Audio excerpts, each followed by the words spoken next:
All right. And we're going to go live on Instagram also at the same time because I'm an efficient bitch. Okay. Awesome.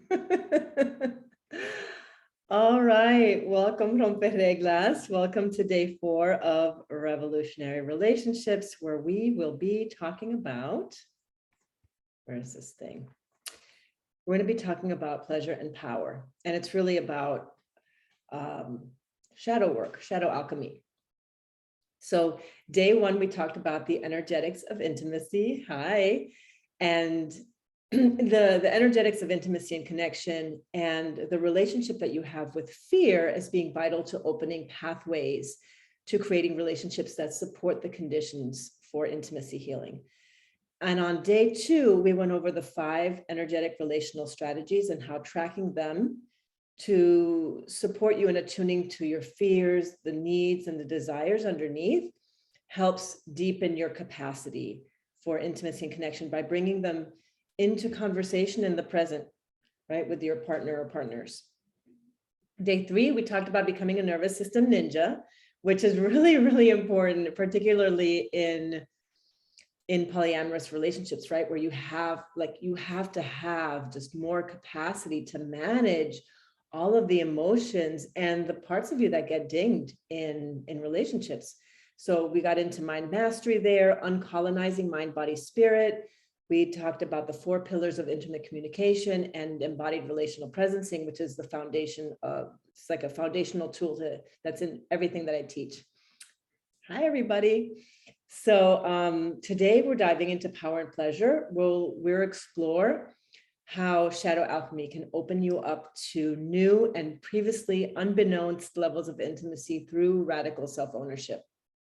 And shadow work is truly the real intimacy work in relationships, because your energetic strategies act as unconscious heart blocks to the intimacy that's actually possible in your system, in your body system, in your energy system, and in your relationships.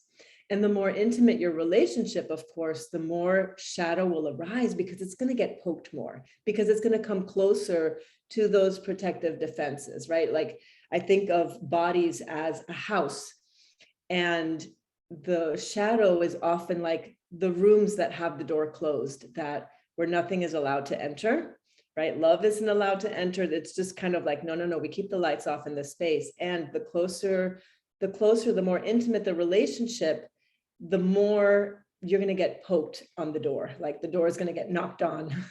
So, that's just the nature of things. And it's really an invitation to step in and to like peek inside. So all relationships have shadow, including parent-child relationships, isn't that the truth? Sibling relationships. And so I don't necessarily create a particular distinction around like polyamorous relationships, because I find the basic patterns remain the same, right? And the purpose of relationships, all relationships are like, they're a spiritual path for me. So in polyamory in particular, shadow can come up around jealousy, feeling excluded, feeling unappreciated. Anywhere that dings that intimacy wound can trigger control patterns, right? Which is, all about power and pleasure, negative pleasure sometimes, in which you withhold or you withdraw love, you engage in projection, or you become aggressive and passive aggressive as well. So let me just say also that, I'm really passionate about shadow work because, repressing shadow takes up a lot of life force energy. It takes up a lot of creative energy. Think about pushing a beach ball underwater. And integrating shadow helps you connect with that energy that you're using to press it down. It's all of a sudden available for actual pleasure that feels good, play, sexuality, creativity, all of the juicy stuff, right? And I love shadow work because when you can come into relationships with the truth of what's alive in your system, no matter how forbidden it is, because in our culture, like, North American culture, shadow still has a very forbidden quality to it. Stuff that we keep hidden, and we keep hidden. It's hidden to us, but we also, like, even when we're aware of it, we don't necessarily bring it into our relationships. And when you name what's alive in your system at any given moment, it actually, surprisingly, invites safety and trust in your system because you named it. Again, like what I said yesterday, the cat's out of the bag, it's named, it's here. And people actually like are delighted to be told the truth. People want the truth. The right people want the truth. And doing shadow alchemy opens up your capacity to receive. And I'll say something a little bit about that later on in the live. It's not just in your relationships, but also your relationship with money in all areas of your life, even spiritually, in your entrepreneurship, if that's what you do. It just opens up your capacity to receive more because those doors in the house are open and the love can sort of waft in through them like wind blows through a house. So radically owning your shadow is about the conscious use of power and the alignment of pleasure with spiritual values. And that can be, being of service, that can be creating relationships that heal. So I want to talk a little bit about power over and power under, because we all know power over, and we know the overt ways that we exercise power over in relationships. And, most of us have experienced in some form or another relationships at work and at home, authoritarian parenting, for example, or where the capacity for intimacy is limited or it's shut down when there's guardedness, where there's fearfulness, where there's insecurity. And that all goes back to the nervous system. Day 3 nervous system ninja. That's obvious abuse, obvious neglect, maybe using people, right? We see a lot of people in leadership position and even in entrepreneurships, like in bro marketing tactics, that they use people's insecurity to sell their products. And then there's also the more subtle ways that we use power in relationships. We see it in the resistance we have to softening into vulnerability and connection in moments of conflict. That also involves the nervous system because we're feeling like activation around that. We see it like in a rescue dynamic where we're getting our worthiness needs met by helping others, right? Because this is really like a negotiation versus just a true desire to give. We see it also in like the withdrawal, like when we sort of pull away from people, or when we want our partners to change and improve, right? Like that's a way that we, like a subtle way that we exercise control in the relationship. And sometimes it's even, I've had the experience of people using their trauma and their vulnerability as ways to power over, to like use their story as a way to extract some form of empathy or sympathy and keep, those are sort of like the manipulations of vulnerability. And then there's the power under. We experience power under sometimes in the ways that we mask our real selves by striving for perfection so that we can avoid the experience of being judged, being criticized, maybe even unfollowed on social media or called out. And we also have power under dynamics in the way that we don't occupy the full size of our energy, right? A lot of the people I work with have big energy and they don't own it. So they're pulling it back. They don't speak their truth. You don't advocate for your needs. You don't set boundaries. And you do like more emotional labor than is your 50% in a relationship. This also goes back to the nervous system. It always goes back to the nervous system because this is about appeasement, right? This is about like, not owning your full size. So you're shrinking your power, right? So you're not in your full power. So when we can recognize how we use power over and under in relationships, we can course correct. We can call ourselves out. We can tell on ourselves. Like I like to say, like, oh yeah, I felt like I wanted to win this argument.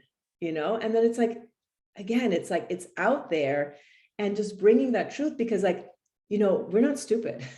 We're energy beings. And you can tell sometimes when somebody says something and they say like they're fine, for example, but that they're not fine, when the words and the energy don't match, we don't feel safe. But when somebody actually owns their shit and says, oh yeah, I wanted to withdraw my love. And it's kind of like, yes, I felt that. I felt you wanting to withdraw my love, and you saying it, you owning it, makes me feel safe. Yeah. Thank you, Melody. So, okay, so we're going to get into power and pleasure now. So I want to tell a little story, personal story. Like, I had done my whole psychology degree, I had no idea that how much shadow I was repressing until I got into my 4-year program, year 2. And I only had like a vague sense of like what it even was. That's how good my PhD was. But, I had such a strong armor around being a good person. Like I had what I call an idealized self-image. Like, oh, I was a psychologist, and so I was a good person, and I was in service, right? The thought that the person that I needed to be was good, right? Because I had a core sense of being bad in some way. And my shadow, because of that idealized self-image, was so hidden. I didn't see it. So I really needed to excavate it. It wasn't going to be enough to journal that shit. Okay. Let me just tell you. And when I started to bring it into expression, which is like the work that I do, is really about bringing it into expression, bringing it through the body, through the energy, I started to feel so much pleasure in my body.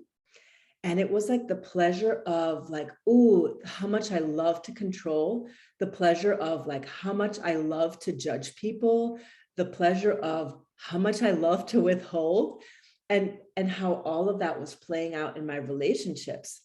So it really opened my eyes to like, oh yeah, like what if I actually got pleasure from intimacy and connection, from all of these ways that actually get in the way of what I want? Because I really wanted connection, but I wasn't realize how withholding and judging and doing all that stuff was like not going to get me what I wanted. So yeah, so there's what I want, how it connects to intimacy wounds is that when we get hurt as children, like in our attachment experiences, we gain power. We gain power and control in the only ways, like because we're little and the people that are hurting us are big adults, we control over overwhelming pain and loss by pulling away, by withdrawing, by using all of these tactics that in the moment keep us safe, but in our adult relationships actually get in the way. So the shadow work allows you to see where you're holding pleasure and power and control in ways that aren't serving your relationships. And I'll tell a little bit of a story around that, because I see it happen in real time with my kids. When my little one was 3 or 4 years old, I'm going to say 3 even, because she was really young. She called me into the room, and she really wanted me to come immediately. And I didn't come immediately because I was just finishing up something in the kitchen. And I said, give me 5 minutes. And I got to her after those 5 minutes, and I said, what did you need me for? And she was like, no, it's too late now. And she just kind of like sat there, kind of like, I got you. Like she had my number. And I said, and I sort of looked at her for a second, and she looked really like there was like this pleasure on her face, like she got me.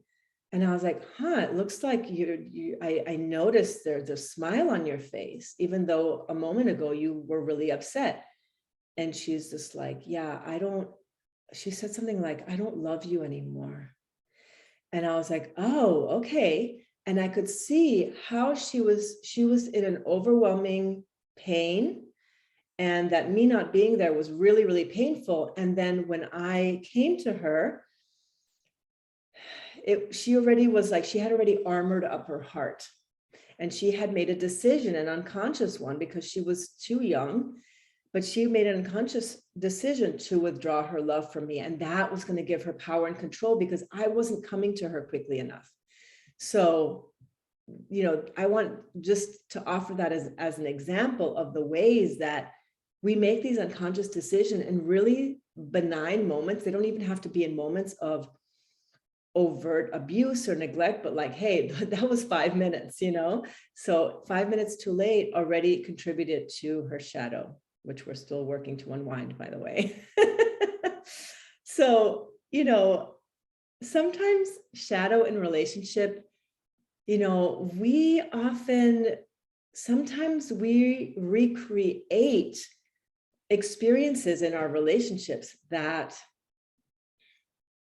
where we're not aware of how our shadow is playing the part, right? So I'm going to give an example. Like sometimes we're attracted to unavailable people or indifferent people or people that really can't fucking meet us where we need them to meet us or want them to meet us, because there's a part of us that either loves the rejection, loves not getting what we want, right? And when I say love, I really mean that there's a part of our system, nervous system, where we love the comfort and false security of replicating an energetic dynamic, usually one that mirrors facets of an earlier relationship or an intimacy wound, attachment wound, right? And this also happens in codependency, right? We're like, our energy matrix is just like finding those people that match the energy of those early relational templates. So as part of facing your shadow, it's helpful to know that this is just a place that you got hurt, and that this is also the place that needs your devotional, radical approval. It just needs extra love. And because oftentimes we're afraid of our shadow, like our shadow can be really destructive.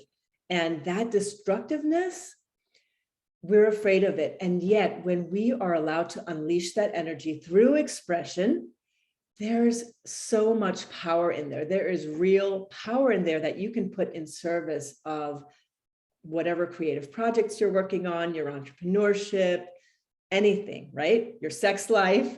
So yeah, so your shadow is going to control your life and will keep presenting you with uncomfortable opportunities to integrate it. And we can't heal what we can't see, what we don't know. So it's the people and the circumstances in our lives that will mirror our shadow parts back to us. Our triggers are the places we get irritated, like just our activations. And we also project our shadow onto other people in forms of criticism and judgment. And don't you know it, like the things that like I still I'm working out around myself. Like when I see it in another person, I'm just like, ugh, yeah, that. It's inevitable that the thing that irritates me is just like, oh yeah, that's the part in me that still needs just more love and just more space. So everything you find annoying in other people that you judge and reject from yourself points to shadow. And, the interaction of intimacy, like day one, like the way our energy matrices like come together and we notice things in other people and we oh yeah, I don't like that, or that's triggering. And those are all opportunities for you to heal. So I'm going to take a drink and I'm going to go into the 5 strategies that I talked about on Tuesday. And we're going to go into the shadowy parts of each one. Okay. So the creative strategy.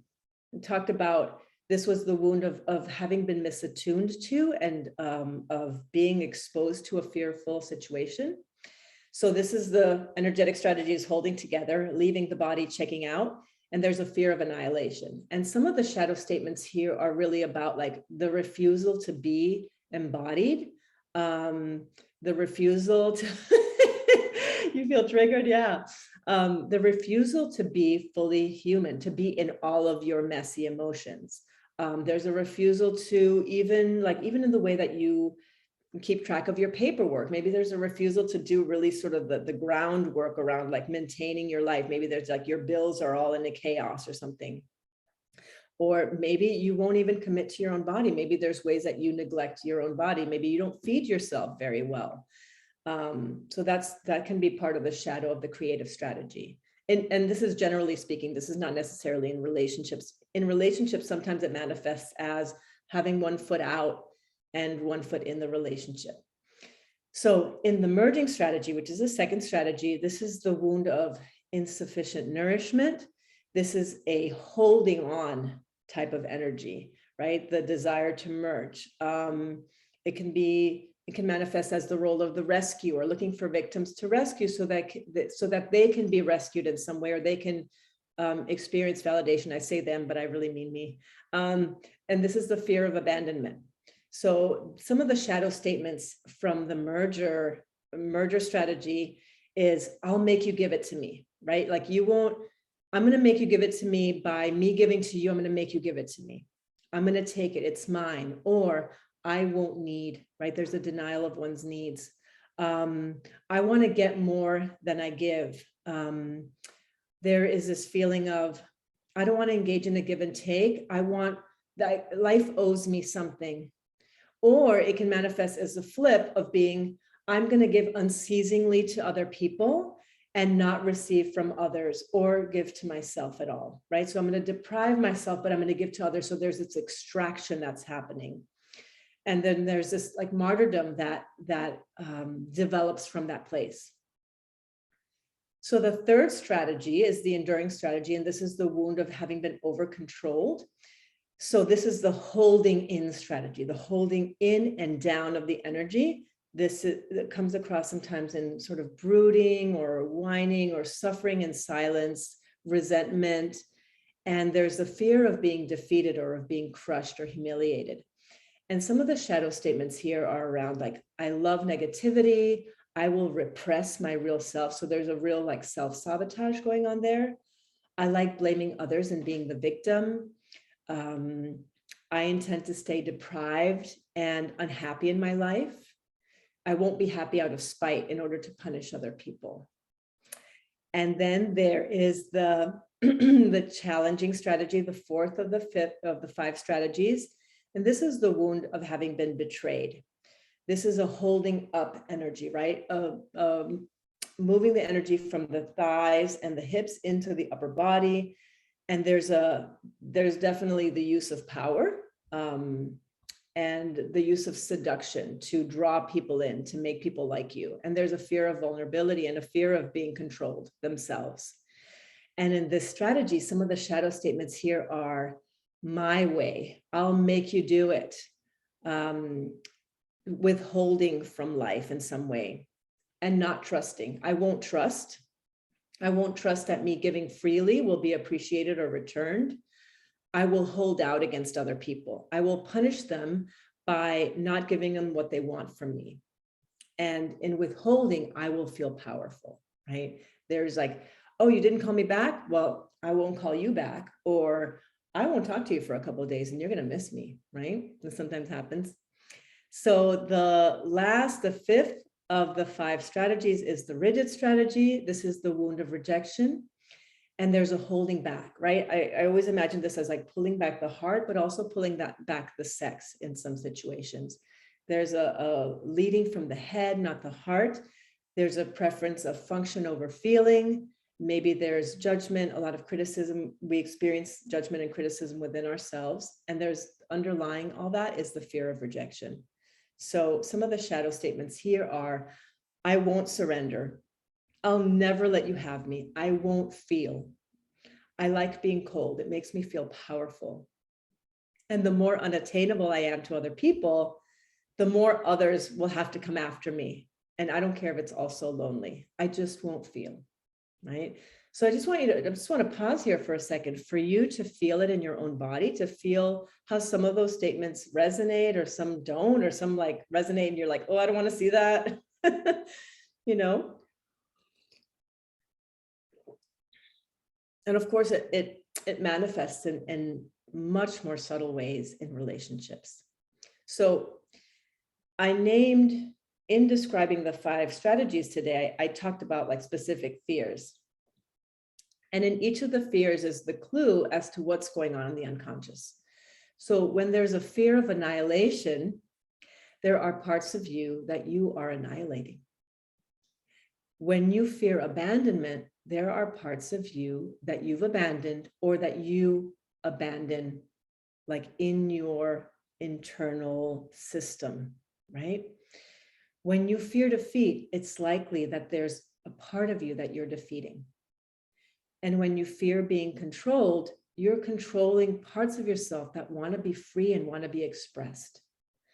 When you fear rejection, you are rejecting parts of you that want acceptance, right? And so like it all comes back to reclaiming these parts and coming into right relationship with them, reclaiming the parts that have been abandoned, the parts that, you know, or even the part that defeats, like loving that part too, as well as the part that is defeated, the part that controls, as well as the part that is being controlled. Okay.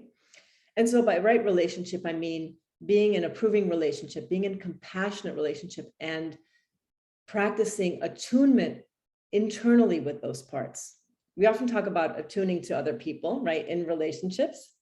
But let's face it, you know, some of us are a lot better at attuning to others than we are at attuning to our own bodies, emotions, and inner aspects.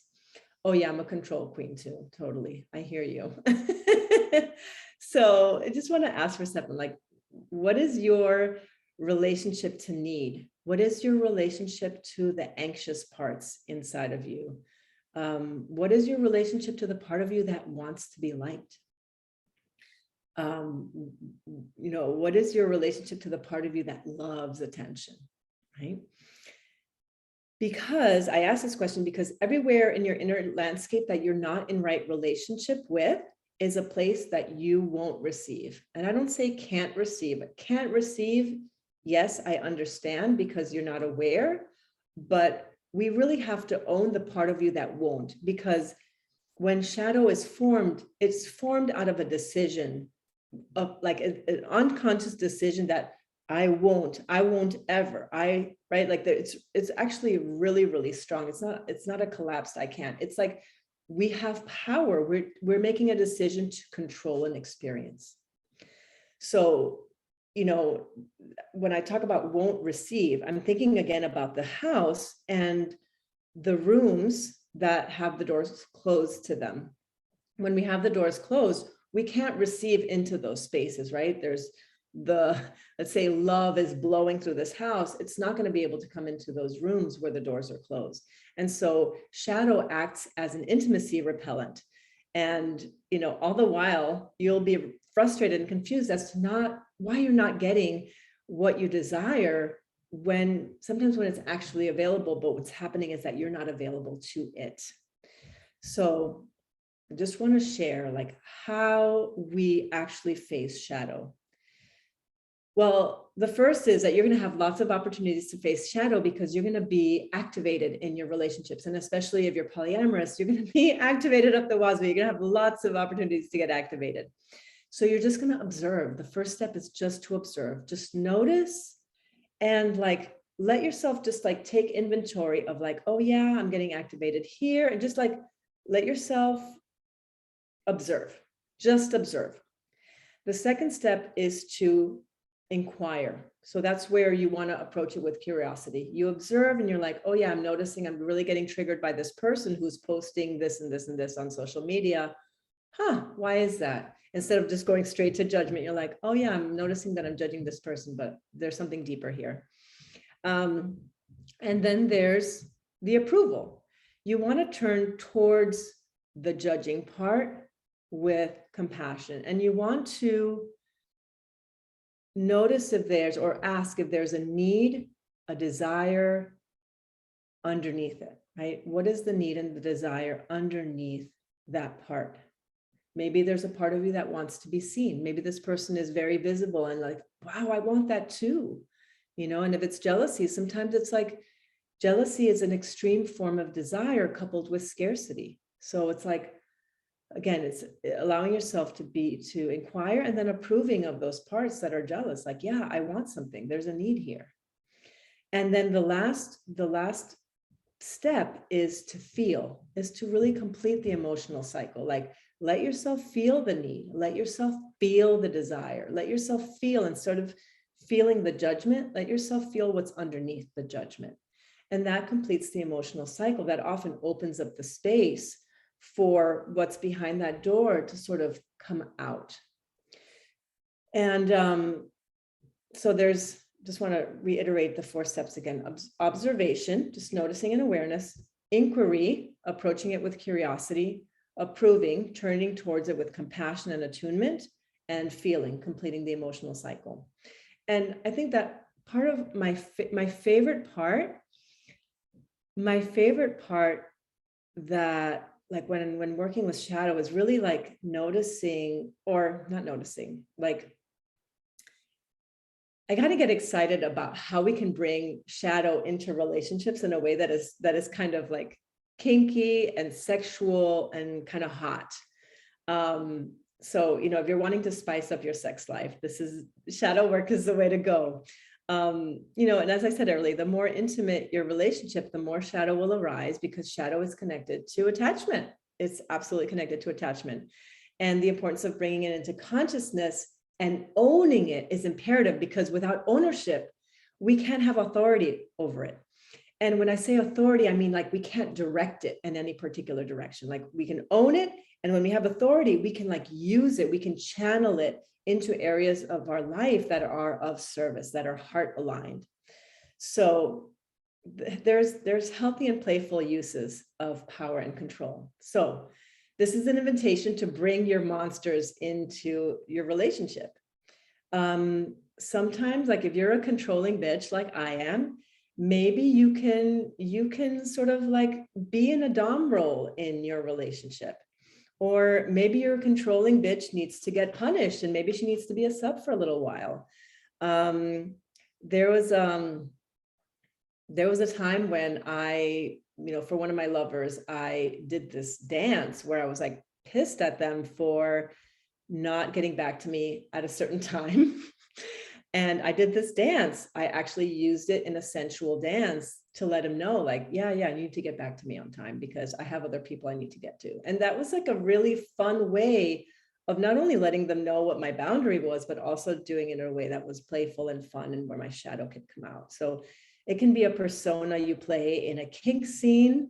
You could, like, I think that, even just in a simpler way, just to name it, to bring it into the conversation with the understanding of the erotic power and the sensual power inside of shadow. Like, like I'll write about this one day, but there was someone in my program who I was doing a process with, and I kind of had a crush on him, and he kind of had a crush on me, even though he was not available. He was in a relationship, but we were in a process together, and he said, "Oh, I just love to withhold from you." And I was like really turned on. It's like, sometimes we can bring it into spaces like that where, like, oh, I can feel the part of me that wants to possess you. I want to, or even in an argument, I just want to fucking kill you right now. But, and feeling the erotic power around that.